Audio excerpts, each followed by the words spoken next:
Saturday. Saturday was another scorcher. Today we had to get ready for several things, so Peggy and I hurried and finished our daily chores, leaving the rest to cook dinner. We walked along the beach for about 1 mile to the nearest tuck shop and caff combined. With us we took a couple of rucksacks to fill them with tuck for our midnight feast. We walked back along the sands, pinching a few sweets from the sacks now and again. After dinner we spent nearly all of our time collecting wood with the help of a couple of boys for the campfire which we were having that night. The rest of the time we had to spare we spent bathing and eating, and of course doing our daily chores. Everything was set for the campfire, the boys included, until some bright spark suggested a swim. So Pat, Peggy, Joyce and 2 of the boys had a quick dip in and out. Waste of time if you ask me. About 7 o'clock we lit the fire. Everything was quite calm at first, including the sea. Later we seemed to be getting in the campfire mood, warming up as you might say. Finally Pat found a suitor. Anne found a suitor. And of course the suitor managed to find me. Pat and co, Anne and co, and me and co went for walks, managing to go in different ways, leaving Peggy, Wendy, Margaret and Joyce to look after the 2 boys that were left to look after the fire. Later, in fact very later, we all gathered together at the campfire and made ourselves a cup of nighttime cocoa. Our friends left us 1:30 the next day, and of course not forgetting our half-hour late midnight feast. In fact, by the time we were asleep, it was time to get up. Captain's orders. Gillian Morris. The club paid for these 2 items of luggage, 10 shillings and 6pence, and from the railway executive for 17 shillings and 6pence. The wood pile.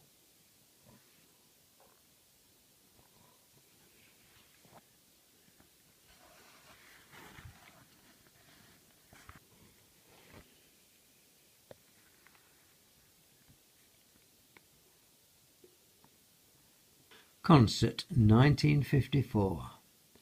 Our second Christmas concert was held on the 11th of December 1954 at the Front Street Baptist Hall in Arnold. For the first time we had a stage, lights and a large room to serve as a dressing room. In the afternoon we had a terrible dress rehearsal, especially the long play when we spilt paraffin all over Mummy's green curtains, and the fish and shrimps which Peggy had bought from Daybrook Fisheries smelt awful. However, the evening came at last, and we got ready for the sale of work.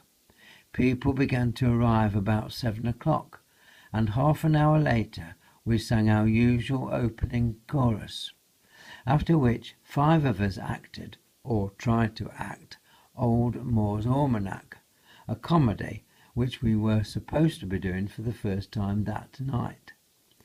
Anne Jr. played a piano solo, followed by some poems by the Junior Club, and then Josie, who had become engaged before the show, danced to us very gracefully. This was followed by McNamara's band, rather a difference, as we made as much noise as possible with tins, pipes and saucepan lids. Next, Rosemary and Margaret sang Tea for Two, accompanied by Mrs. Lockley at the piano, and Joyce said The Little Mischief. After a song by Anne Jr., Vice Captain and Gillian acted Wedding Bells excellently.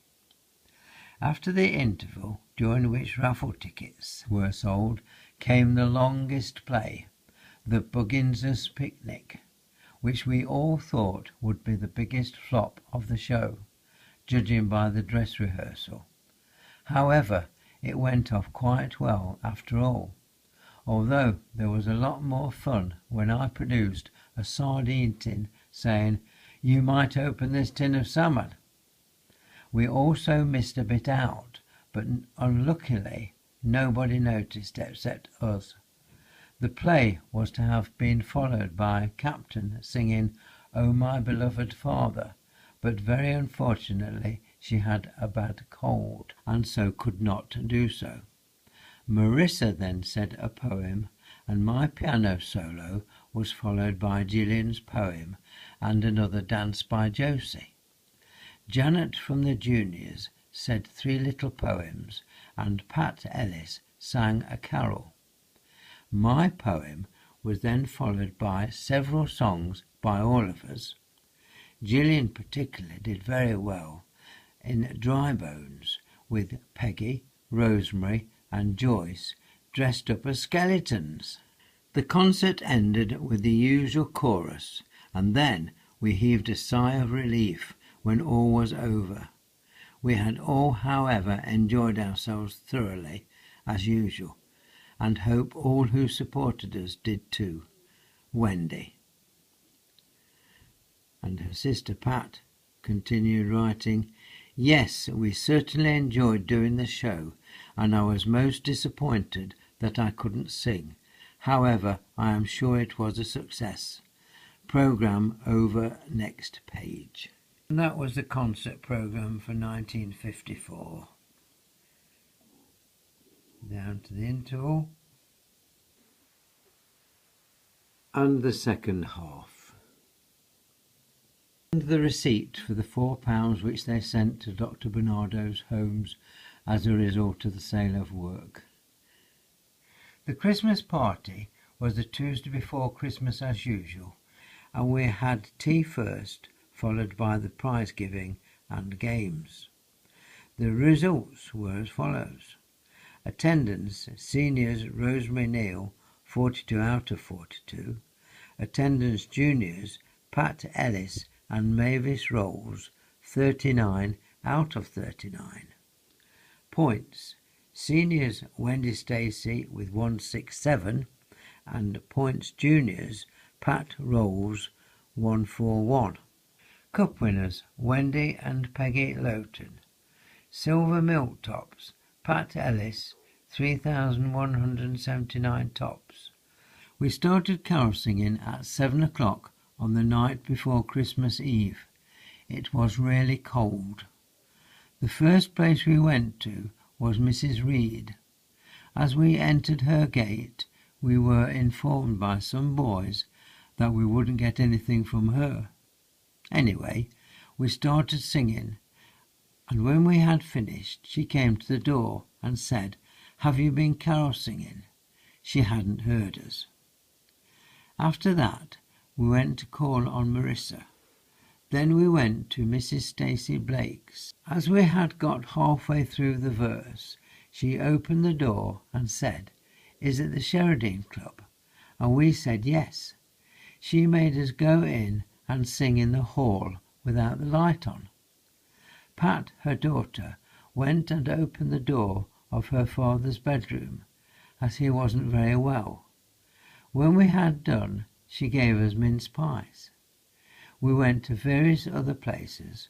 We finished up having tea and biscuits at Mrs. Briggs. Captain, written for Rosemary Neal.